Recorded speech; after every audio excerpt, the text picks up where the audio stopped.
E aí, pessoal, tudo bom? Hoje nós vamos fazer alguns exercícios de respiração. Mas para começar, nós precisamos entender como é que funciona realmente o nosso sistema respiratório. Muitos já ouviram falar sobre a respiração diafragmática e às vezes existe um pouco de conceito errôneo a respeito da respiração diafragmática. Afinal de contas, diafragma é apenas um músculo que separa os pulmões os pulmões que ficam na parte torácica da parte abdominal. É como se fosse um músculo que estivesse nessa região aqui, praticamente na divisão onde começa as costelas, e ele vai fazendo um movimento para baixo, contornando praticamente até essa região aqui. Então, o nosso pulmão ele acaba preenchendo toda essa região.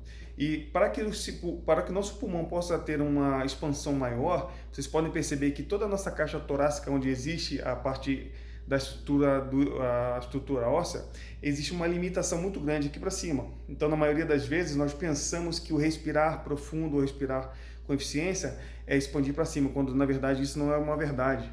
Nós precisamos, para que os pulmões possam expandir ao máximo, a região onde ele vai conseguir expandir mais é a parte de baixo dele, porque a parte de cima, como eu já falei, ele está contida, está restrita à caixa torácica. Então nós precisamos saber que para o pulmão expandir para baixo, tudo que estiver abaixo dele precisa ir para algum lugar. E se vocês podem observar, a região da barriga é a região do abdômen, né? É onde existe a maior parte dos órgãos mais moles que nós temos. E quando o diafragma, que é o músculo, faz o movimento para baixo para dar mais espaço para o pulmão, ele necessariamente vai fazer o quê? Empurrar os órgãos para baixo, e o único lugar onde os órgãos têm disponível para poder expandir é para frente. Por isso que existe muita dilatação quando nós inspiramos profundamente, muita dilatação na parte da frente.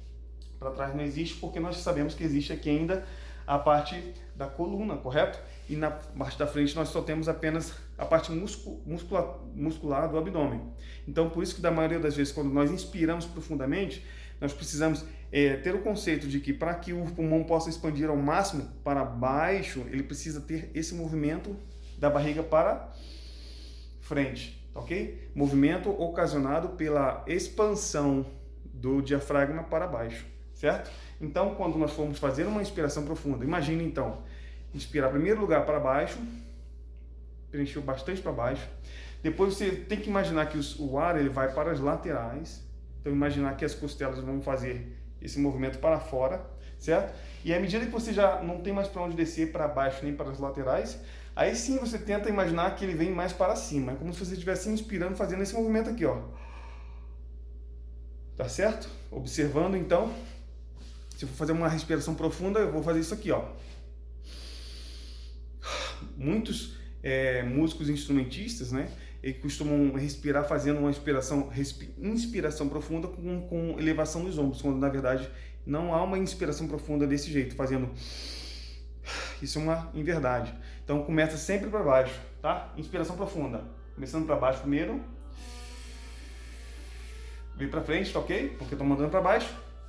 Depois eu tento expandir mais para as laterais, expandir mais para as laterais, percebo que está mais cheio para as laterais e para baixo. Agora sim eu vou tentar trazer mais para cima.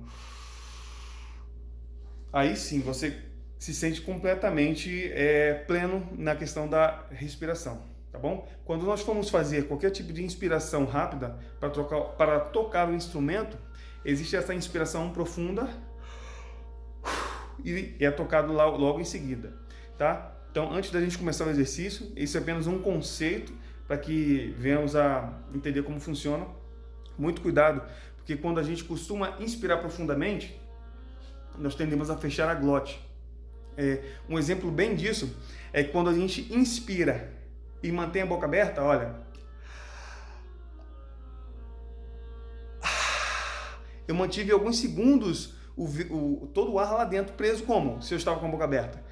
Exatamente através da glote na garganta. Então, muito cuidado para isso não acontecer. Isso acontece involuntariamente quando a gente inspira muito e demora para soprar no instrumento.